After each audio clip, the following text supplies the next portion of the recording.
The mining colony on planet Varric 7 was cold, dry, and always full of noise. Machines roared, workers shouted, and alarms beeped every few minutes. But among all this chaos, there was one corner that was always quiet. That was where she worked. No one knew her name. She wore a large gray hoodie that covered her face, her hair, her everything. She never spoke, she never smiled, and she never caused trouble. She just did her job lifting, sorting, and hauling heavy metal crates like everyone else. Ethan, a young human engineer, had been working on the colony for 2 months.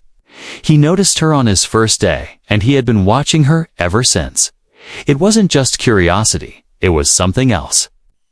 She moved differently, while others groaned and complained. She worked silently, smoothly, almost like a machine at first. Ethan thought she was just shy, maybe new, but weeks passed, and no one talked to her, not even the guards. He once asked his coworker Dale, "Hey, who's that girl in the corner?" Dale shrugged. "Dunno, just one of the alien workers. They all look the same to me." Betty didn't believe that. She was different, and he could feel it. One day, while repairing a broken loading arm, Ethan watched her get pushed by another worker. It wasn't a hard shove, but she stumbled and fell on her knees. Ethan expected her to shout, fight back, or say something, but she didn't. She stood up slowly, dusted off her hands, and went back to work like nothing happened. The other worker just laughed and walked away. No one cared. Ethan clenched his jaw, but said nothing. Later that night, Ethan walked to the edge of the colony where the stars were clearer. He needed air. That's when he saw her again. She was sitting alone on a rock, staring up at the night sky, her hoodie still covered most of her face, but he could see her lips moving slightly. She was humming. Ethan froze. The tune. It was familiar. It was an old Earth lullaby, one his mother used to sing to him as a child. How did she know that song? He stepped closer. "Hey," he said gently, "that song. Where did you learn it?" She stopped humming instantly, and sighed, and stood up, turning away. "Wait, please," Ethan said, holding up his hands. "I'm not here to hurt you." For the first time, she turned her face slightly toward him, just enough to show glowing green eyes under the shadow of the hood. She didn't speak. Her expression was calm but cold. Then she whispered one word. "Leave." Ethan stepped back. Surprised, her voice was soft but full of power. He didn't argue. He just nodded and slowly walked away. But his mind was racing. Who was she really? How did she know an Earth song? Why was she so strong yet acted weak?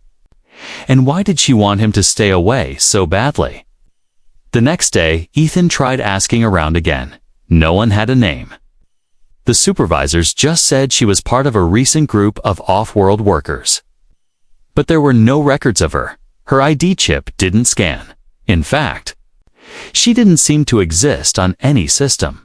That made Ethan more curious and more worried.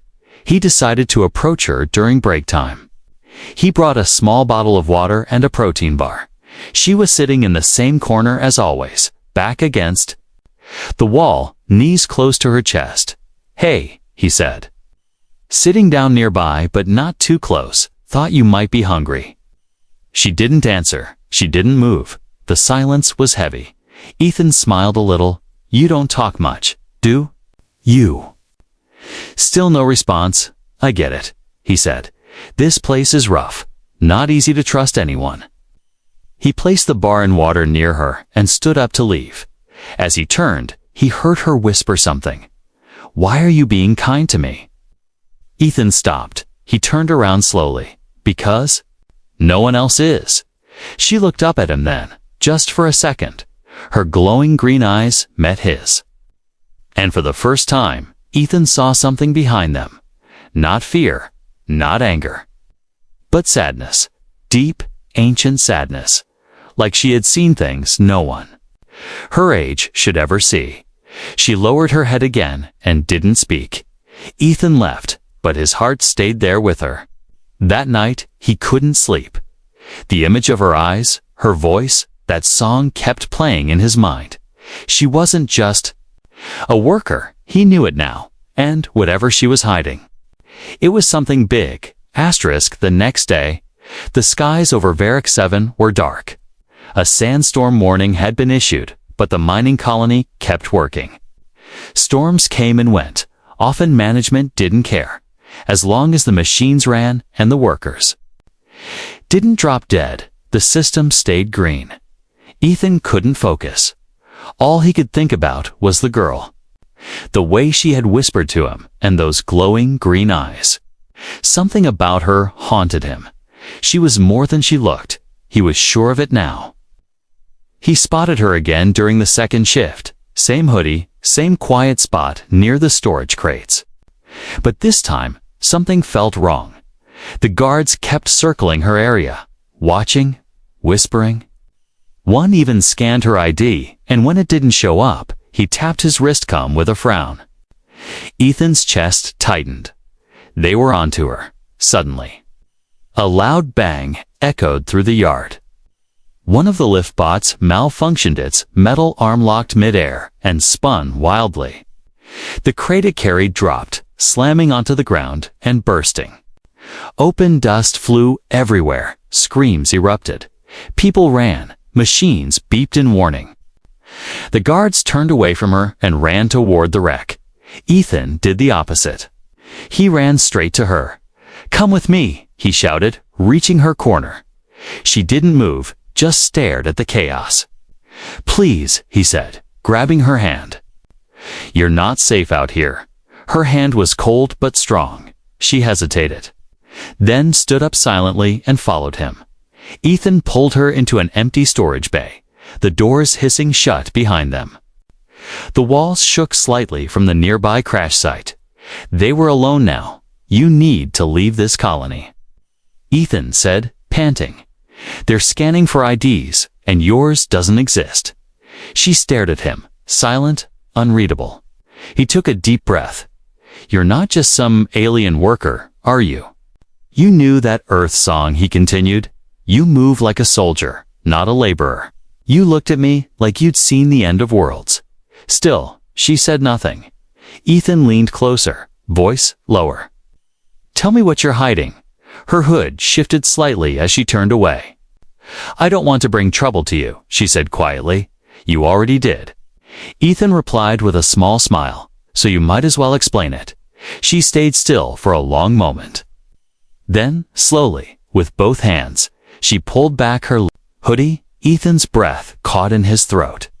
Her hair was silver, flowing down in thin, glowing strands that shimmered even in low light. Her ears were long and curved like soft leaves, and her skin had faint, glowing lines tracing ancient patterns. But her eyes were the most shocking, bright, emerald green, glowing softly, and shaped just like a human's. "Too human. I'm not a worker," she said finally. "I never was." Ethan stepped back, stunned. "Then, who are you?"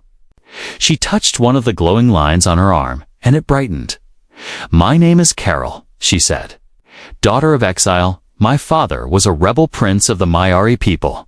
My mother was human."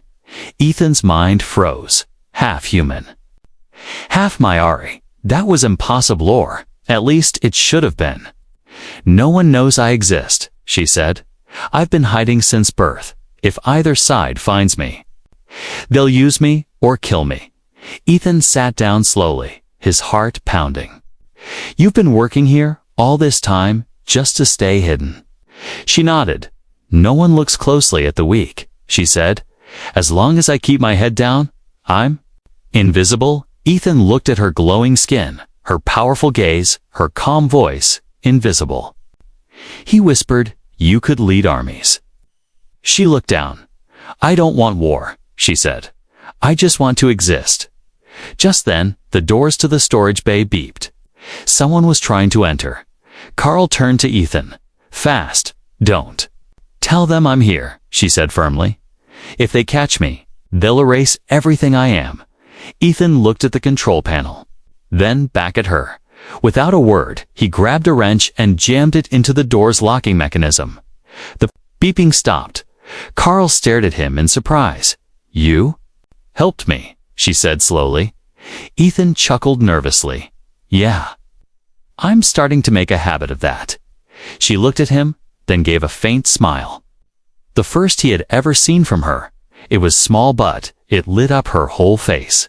"Thank you," she whispered. Outside, alarms still blared. Guards still searched. But inside that quiet room, something had changed. She was no longer just the quiet girl in the corner. And Ethan was no longer just a curious worker. Their lives had just collided in a way that neither of them could escape, and the real storm hadn't even started yet.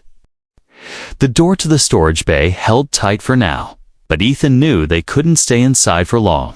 Security was already searching for answers. And once they realized one worker had no ID, the entire colony would be on alert.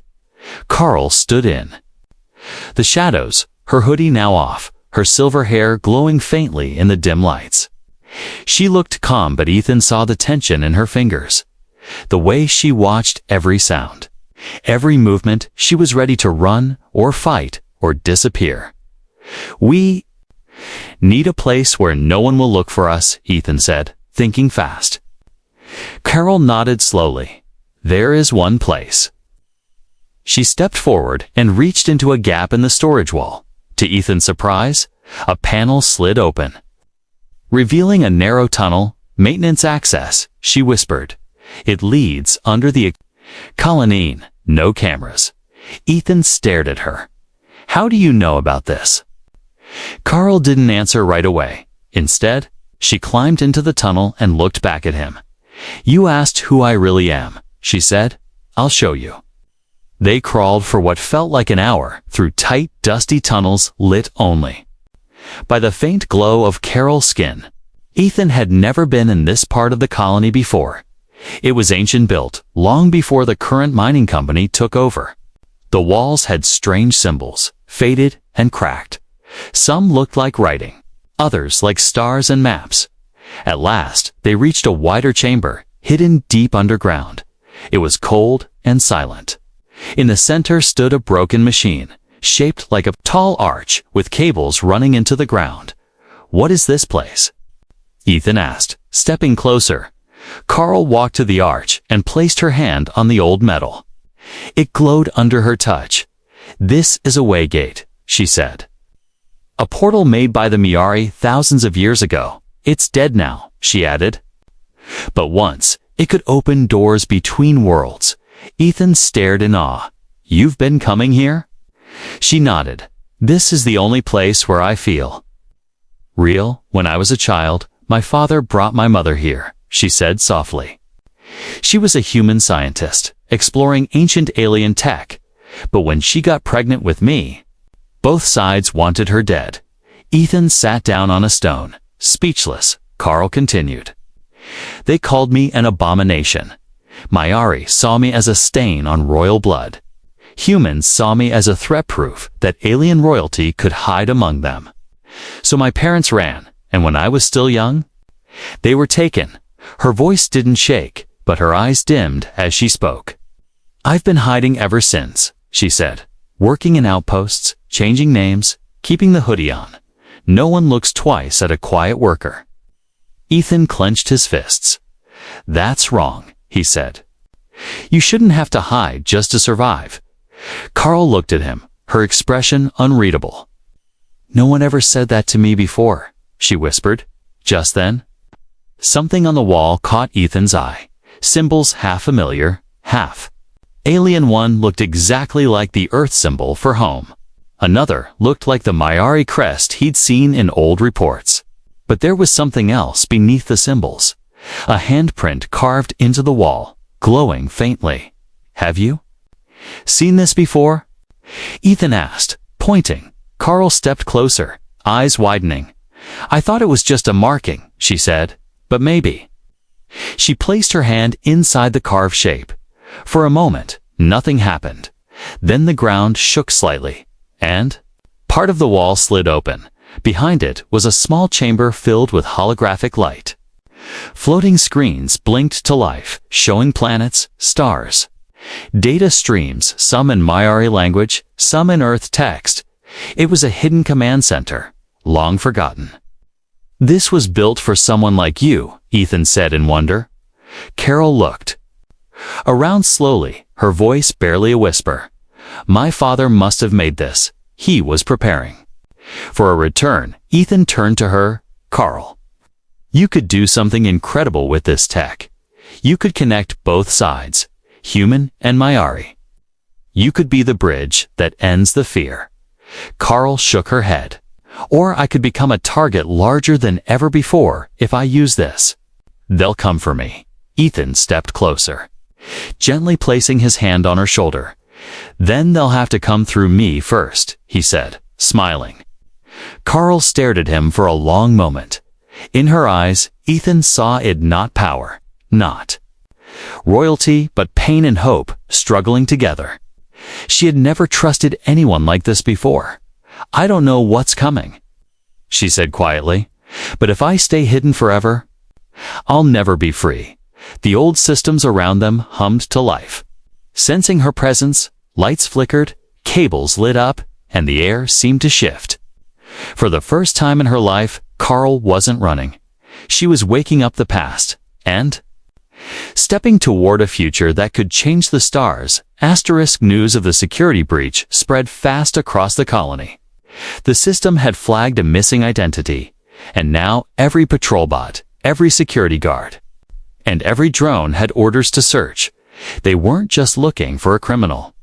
They were looking for a ghost, someone who shouldn't exist. Carol and Ethan sat deep inside the hidden chamber, surrounded by glowing screens and long dead tech now waking up. The lights on the control panel pulsed gently under her fingertips. "This tech responds to your DNA," Ethan said, staring in awe. "It was locked until you touched it." Carl didn't look away from the data flowing. "In the air, it's more than just a command room," she said. "It's a memory vault. My father stored everything here. Maps, codes, plans." Ethan leaned closer. "Plans for what?" She looked at him, her voice soft. "For war. Or peace. He never knew which path would be left for me." Outside, security officers questioned workers and scanned IDs. Anyone who didn't match perfectly was thrown into holding cells. Tension was rising. Rumors flew. Some said a saboteur had entered the colony. Others believed an alien royal spy was hiding among them. But no one knew the truth. Back in the control room, Carl brought up an ancient message. A recording played her father's voice, rough and tired, speaking in Maori, with subtitles below. "If you hear this, my child, it means I am gone. Do not trust the crown. And do not trust the humans who wear smiles, but build weapons. You are both. You are neither. You must decide what kind of world your blood will create." The message ended, and silence filled the room. Carol closed her eyes. "I was just a child when they took him," she said. "He gave his life to protect me." Ethan sat beside her, unsure what to say. But before he could speak, a sound echoed through the access tunnel. Footsteps. Carl turned instantly, her skin dimming to reduce her glow. They both moved quickly, switching off the lights and screens. The hidden door sealed behind them just as a flashlight beam swept through the tunnel. They crouched behind old crates, holding their breath, too. Guards walked past slowly, scanning the walls. Ethan could hear his heart pounding. One of the guards stopped, tapping a scanner against the stone wall right where the secret door had been. "No readings," the guard said. The other one grunted. "We'll find her. She's got a bounty now, 500,000 credits, dead or alive." Carl's eyes widened. Ethan whispered, "They've made you a target. As soon?" As the guards left, they slipped out the other side of the tunnels and into the outer storage zones. Carl pulled her hoodie back on, but it was torn. It wouldn't hide her glow for long. "We need a better place to hide," Ethan said. Carl shook her head. Hiding won't work anymore. They know. Suddenly, a voice echoed from behind a stack of crates. Well, look who finally stopped crawling. A tall man stepped out of the shadows, wearing a rebel symbol on his arm. Behind him were 3 others armed, and not friendly. Rebels, Carl said under her breath. The tall man smiled. You've been hard to find, little princess. Some of us thought you didn't survive. Carl stepped back. I don't belong to anyone, but you could, the man said. Join us, and you'll have an army. You could burn every human base to ash and take your rightful place. Ethan stepped between them. She's not interested. The man raised an eyebrow. Who's this? Her pet human? Or is he the one pulling the strings now? Carol's voice turned cold. He's the only one who didn't want to use me. The rebel leader scowled. We'll see how long that lasts. He nodded to his men. Take them. Carl reacted first, her hand glowing as she touched the ground. Metal pipes shook violently, bursting upward like roots. Blocking the rebels, she grabbed Ethan's hand, and they ran. Alarms began to blare again, this time not for a missing worker, but for a confirmed alien threat. Drones flew through the sky, scanning the ground. Both the corporation and the rebels were after her now. One wanted her dead, the other wanted to control her. But Ethan? He just wanted her safe.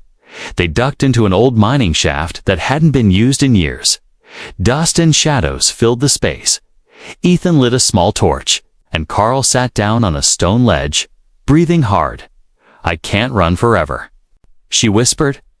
They won't stop. Ethan sat beside her, wiping dust from his face. Then maybe it's time you stop running, he said, and start fighting back. Carl looked at him. Tired but determined. I don't want war, she said again, but I won't let them decide my future anymore. In that dark, forgotten shaft, something changed. She wasn't just hiding. She was preparing, not as a worker, not as a rebel, but as something new, something the stars hadn't seen in generations, a bridge between 2 worlds, and maybe their only hope. The old mining shaft was dark and cold. Only the sound of Ethan's breathing and Carol's quiet footsteps echoed through the stone tunnel. Every few minutes they stopped to listen, but it was hard to tell who was coming anymore. The companies, security, the rebel hunters, or both. We can't keep going like this, Ethan whispered. They're everywhere now. Carl touched the wall, and the stone vibrated slightly. I can feel their machines, she said. Scanners, drones, walkers. They've locked the whole colony down. They sat behind an old generator unit, resting for a few minutes. Ethan offered her half a protein bar from his pocket. She took it with a small nod. Chewing slowly, neither of them spoke for a while. Then Carl asked, Why do you keep helping me? You could have turned me in. Ethan looked at her seriously. Because you're the only person here who isn't trying to use anyone. Because you deserve a life like anyone else. Carl lowered her eyes. No one ever said that to me, she whispered. Just then, a voice echoed through the shaft, robotic and loud. Attention, all unauthorized life forms will be detained. Comply immediately. A light swept across the tunnel behind them. Ethan grabbed Carol's hand. Run, he said. Now? They sprinted through the side tunnels, boots splashing. Through water and dust, the drone followed, its scanner light bouncing off the metal walls. Carl turned back and raised her hand. The lights on the tunnel ceiling exploded with a burst of static. The drone dropped to the floor, its systems fried. Nice trick, Ethan panted. Carl managed a breathless smile, inherited it, but the moment of relief didn't last.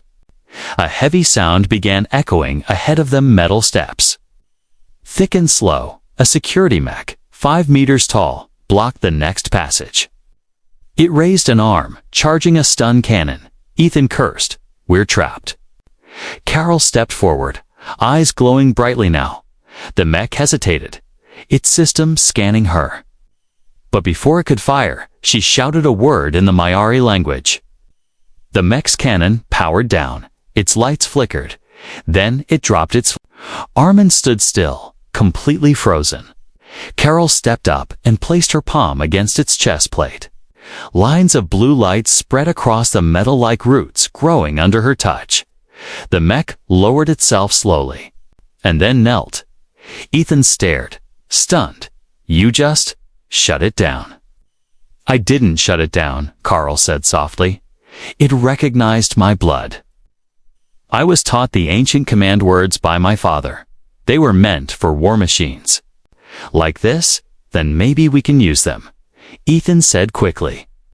"We can take one of these mechs and get out." Carol shook her head. "No. They're tracking all units now. If we move it, they'll know." Suddenly, her eyes widened. "I know a way out," she said, "but it's dangerous." Ethan stood. "Worse than this." "There's an escape tunnel," Carol explained. "It was built for cargo smugglers decades ago. It leads out of the colony and into the Deadlands." "The Deadlands?" Ethan asked. "That's not a great name for a place." Carl gave a small smile. "It's empty, dry, and full of old tech ruins, but no one dares go there. Which is why it's perfect." They made their way to the old smuggler's tunnel, but it was sealed with rusted panels and coated locks. Ethan pulled out a repair tool and started working. Carol kept watch, her senses tuned to every vibration in the walls. Behind them, the sound of boots grew louder. Shouts echoed through the tunnels. They were close. "Hurry," Carl said quietly. Ethan didn't answer, just kept working. His hands moved fast. Wires sparked. A red light turned green. "Got it," he said, and the door slid open with a long hiss. They ran through the opening, the air thick with dust and the smell of metal. The passage led downward, sloping deep beneath the surface. After several minutes, they reached the Exeta small metal hatch that opened to a rocky field. The sky was red with storm clouds, and strange ruins stood in the distance. Broken towers, alien machines, and shattered roads stretched as far as they could see. Carl looked around, breathing deep. "We made it," but Ethan pointed behind them. A drone had slipped through the tunnel before the door closed. It hovered above, preparing to alert its network. Without thinking, Carl leaped into the air. Her fingers sparked with energy as she grabbed the drone. A burst of light filled the air, and the drone dropped, sizzling. Carl landed on her. Knees gasping, Ethan rushed to her side. "Are you okay?" She nodded weakly. "That took a lot." He helped her up, and they moved into the Deadlands. Each step into the broken world felt like freedom and danger at the same time. They were no longer just running. They were heading somewhere new, somewhere far from the control of the rebels, far from the eyes of the company, and maybe somewhere they could start to fight back together. Asterisk, the Deadlands were silent. No alarms, no voices. No voices, just the whisper of wind moving across broken stone. Carl and Ethan stood near the remains of what looked like an ancient alien fortress.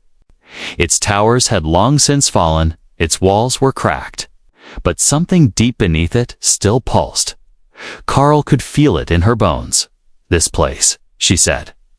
"It was once sacred." Ethan looked around, confused. "To who?" "To thee." "Miari," she answered. "This was a place of coronation. A hidden chamber lies below. My father told me it was where the old crown chooses its heir." Ethan raised an eyebrow. "Wait. There's an actual crown?" Carl nodded, stepping forward through the fallen gates. "Yes," she said. "But it's not just metal and jewels. It's alive, in some way." They entered the main hall, half buried in rubble, but still. Grand, tall pillars stood like broken trees, and light from the sky filtered through shattered glass. At the end of the hall was a round platform. Carol walked to it slowly. The floor shimmered beneath her steps. Glowing faintly in response to her presence, Ethan followed, careful not to step on anything that looked like it might collapse. "So, what happens now?" he asked. Carol stood on the platform and looked down. "The crown calls," she said softly. "If I answer, it will test me. If I pass, I become more than just a hidden daughter. I become a queen." Ethan blinked, stunned. "A queen?" he asked. "Of what? A ruined empire?" Carol looked up at him, and her voice was steady. "Of whatever comes next." Just then, the floor rumbled. The center of the platform opened, revealing a staircase that spiraled deep into the earth. A soft blue light glowed from below. Carol turned to Ethan. "You don't have to come with me," she said. Ethan stepped beside her. "I've come this far," he said, smiling. "You think I'm leaving now?" Together, they walked down into the glowing depths. The air grew warmer, and the sound of wind faded into a deep hum. At the bottom of the stairwell was a circular chamber, smooth and silver. In the center hovered the crown made of light and metal, spinning slowly in the air like it was breathing. It was beautiful and strange, not shaped like a typical crown, but more like a ring of curved symbols and flowing light. Carl stepped closer, her heart racing. The crown turned toward her, floating closer. Then it stopped, as if waiting. Ethan stood just outside the circle, watching in silence. Carl raised her hand. As soon as her fingers touched the crown, a surge of energy filled the room. Flashes of memory burst through her mind. Her mother's laughter, her father's voice, the sound of explosions, cries, the silence of space. She saw her past and her possible future. She saw herself leading armies, making speeches, standing between burning worlds. Then she saw something else. Her and Ethan, walking through a peaceful city surrounded by humans and Mayari, smiling together. No guards, no war, just life. The crown hovered above her head, waiting for her to choose. Behind her, Ethan called out, "Carol, you don't have to carry all this alone. You can walk away." She turned toward him, eyes glowing with the light of the crown. "But if I do," she said, "there will never be peace. They'll keep chasing me, using me, or killing others to get to me. This is the only way to stop it." Ethan stepped forward, his voice strong. "Then do it for you," he said. "Not for them, not for the rebels, or the humans, or the throne. Do it because you believe in something better." Carl stared at him for a long moment. Then, slowly, she stepped back onto the center of the chamber. The crown lowered gently. Resting above her head, the symbols spun faster, wrapping her in light. She didn't scream, she didn't fall. She stood tall, arms at her sides, accepting it. The chamber pulsed with energy, and a beam of blue light shot upward through the roof. It lit the sky above the Deadlands like a signal. A sign, a message to the stars. The queen had returned. When the light faded, Carl stood in silence, the crown now floating above her like a living halo. She walked to Ethan, her glow dimmed to something softer, calmer. But her eyes were different, no longer running, no longer afraid. She was ready. Ethan looked at her in awe. "Is it done?" Carl nodded. "I passed. The crown accepts me." Ethan smiled. But then Carl's expression turned serious. "Now, they'll all come for me." "The company," Ethan said. "The rebels?" She nodded again. "Yes, they'll come with weapons, ships, and lies. But I'll be ready." She held out her hand to him. "And I'll need someone." Trust. Ethan didn't hesitate. He took her hand, firm, without fear, together. They walked out of the chamber, a queen and a mechanic, a symbol of two worlds that were never meant to meet, but had. And now, the future would never be the same. The stars above the Deadlands were brighter than ever before. Carl stood at the edge of the ancient ruins, her silver hair glowing faintly under the light of twin moons. The living crown floated above her head like a soft halo, humming with Old power, she was no longer hiding, no longer a worker in the shadows. She was queen of the forgotten and every scanner ship. And spy across the system now knew it. Ethan stood beside her, watching the horizon with narrowed eyes in the distance. Lights blinked on the far edge of the sky. Ships were approaching. Too many to count. Looks like they didn't waste time. He muttered. Carl nodded calmly. They're afraid. Good, Ethan said. Let them be. A signal beeped from the old control device Carl had taken from the chamber. She tapped it gently, and a hologram formed in the air. 2 faces appeared. One was the company's chief officer. The other, a rebel leader from the outer systems. Both were speaking at once. Voices sharp and full of demand. You have something that belongs to us. Return to your people, or be declared a traitor. We can protect you. We can make you powerful. Carl didn't say a word. She waved her hand, and the hologram vanished like smoke. They don't understand, she said softly. I didn't take the crown to lead their war. Ethan looked at her. Then what do you plan to do? Carol turned toward the ruins behind her. She walked to a round stone at the center of the ground. I want to build something new, Say said. Not rule over anyone, but show them what's possible. Ethan followed her, curious. Carl placed her hand on the stone, and lines of light burst out across the field. Old Miari tech, deep underground, began to awaken. Massive machines rose from the earth. Not weapons, but builders. They hummed quietly, ready to begin. You're going to rebuild the city? Ethan said in awe. Right here, in the middle of nowhere. Carl smiled faintly. Not nowhere, she said. This will be the first home of both our kinds. No kings, no rebels, no orders.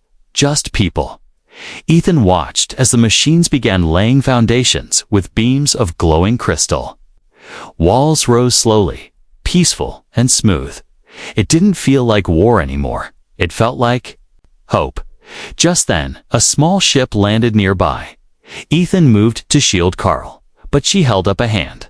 It's all right, she said. I know who it is. From the ship stepped a group of alien children refugees from nearby colonies who had been hunted just like her. Behind them were a few humans, miners, travelers, outcasts. All of them had come in response to the signal she had sent hours ago. A message not of war, but of welcome. They bowed when they saw Carl. But she shook her head. No bowing. She said gently, not here. This isn't a throne. Ethan watched her speak to each child, giving names, offering warmth. And in that moment, he realized something.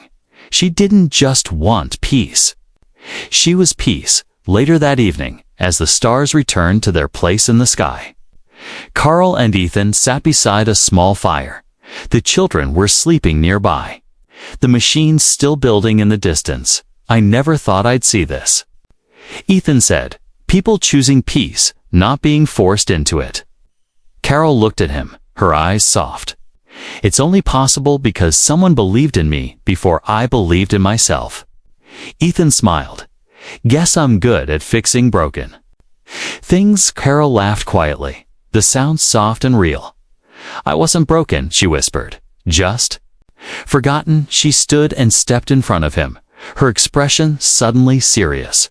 Ethan, she said, I've been asked to rule, to lead, to fight, but no one asked me what I wanted. He looked up at her, unsure what to say. Carl leaned closer, her voice barely above a breath. I choose you, she said. Not as a soldier, not as a shield, but as the person who saw me when I was invisible. Ethan stood slowly, eyes wide. Are you? Sure. She nodded. You didn't follow me because of the crown. You followed me when I was just a silent worker in the corner. And when I had nothing to offer, no throne, no name, you stayed. Ethan took her hand gently. Then I'll stay now too, he said. As long as you want me, I do, she whispered. Not because I need you. but because I finally get to choose who I want by my side. And as the sun rose on the horizon, lighting the Deadlands with a new golden glow, the world began again, not with a war, not with a throne, but with a choice, and Carol wants. The girl in the corner, once hunted, once hidden, had made hers.